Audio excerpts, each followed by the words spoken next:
নমস্কার, আমি প্রিয়াঙ্কা। আরও একবার আমার চ্যানেল প্রিয়াঙ্কার রান্নাঘরে আপনাদের সকলকে স্বাগত জানাই। আশা করি আপনারা ভালো আছেন। আজকে আপনাদের জন্য সর্ষে পোস্ত দিয়ে পাবদা মাছের একটি রেসিপি নিয়ে এসেছি। ভিডিওটি পুরো দেখার অনুরোধ রইল। আর ভিডিওটি যদি আপনাদের ভালো লাগে তাহলে একটি লাইক, কমেন্ট ও শেয়ার করে দেবেন। আর যারা আমার চ্যানেলে নতুন আছেন, আমার ভিডিও আজকে প্রথম দেখছেন, তারা আমার চ্যানেলটি সাবস্ক্রাইব করে পাশে থাকা বেল আইকনটি প্রেস করে দেবেন আমার পরবর্তী ভিডিও নোটিফিকেশানের জন্য। সর্ষে পোস্ত দিয়ে পাবদা মাছ বানানোর জন্য এখানে 500 গ্রাম পাবদা মাছ ভালো করে কেটে ধুয়ে নিয়েছি। আর সাথে নিয়েছি 1 চামচ সাদা সর্ষে, 1 চামচ কালো সর্ষে, 2 চামচ পোস্ত আর 6টি কাঁচা লঙ্কা। এগুলোকে ভালো করে একটি পেস্ট বানিয়ে নেব। এবার ধুয়ে রাখা পাবদা মাছগুলোর মধ্যে পরিমাণ মতো হলুদ আর পরিমাণ মতো নুন দিয়ে ভালো করে মাখিয়ে নেব।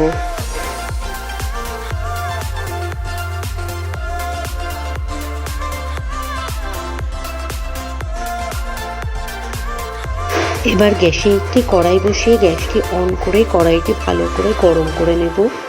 কড়াইটি ভালো করে গরম হয়ে এলে এর মধ্যে পরিমাণ মতো সর্ষের তেল দিয়ে তেলটিকেও ভালো করে গরম করে নেব। তেলটি ভালো করে গরম হয়ে এলে খুন্তির সাহায্যে কড়াইয়ের চারিদিকে মাখিয়ে নেব।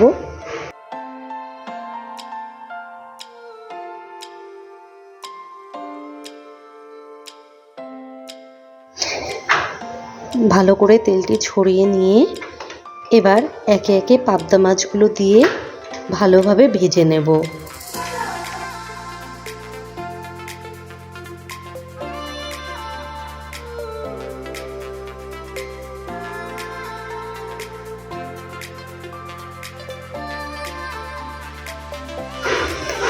একইভাবে সব মাছগুলো ভেজে তুলে নেব।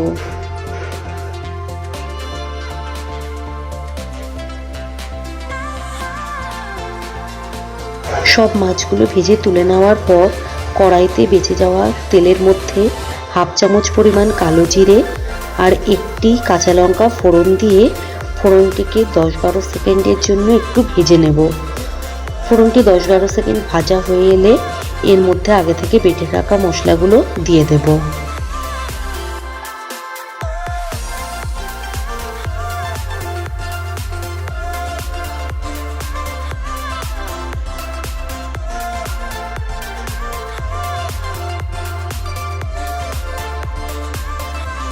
এবার মশলাগুলো ভালো করে কষিয়ে নেব।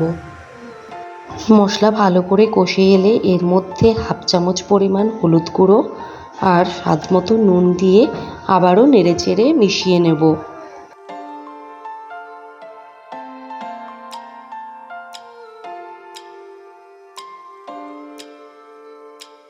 মশলা থেকে ভালোভাবে তেল ছেড়ে এলে এর মধ্যে 1 বাটি পরিমাণ জল দিয়ে দেব এবং জলটি ভালো করে ফুটে আসা পর্যন্ত অপেক্ষা করব।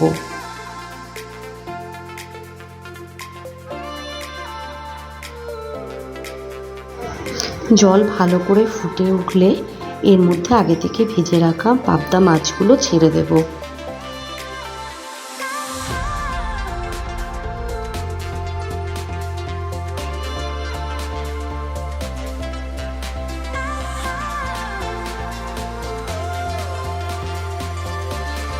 এবার 10 মিনিটের জন্য ঢাকা দিয়ে মিডিয়াম টু লো হিটে হতে দেব।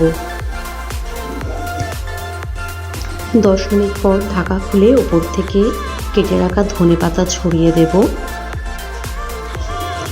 আর সাথে সামান্য পরিমাণ কাঁচা সর্ষের তেল ছড়িয়ে আরও 2-3 মিনিটের মতন ফুটিয়ে নিলেই আমাদের সর্ষে পোস্ত দিয়ে পাবদা মাছ একেবারে রেডি। এবার গরম ভাতের সাথে পরিবেশন করুন।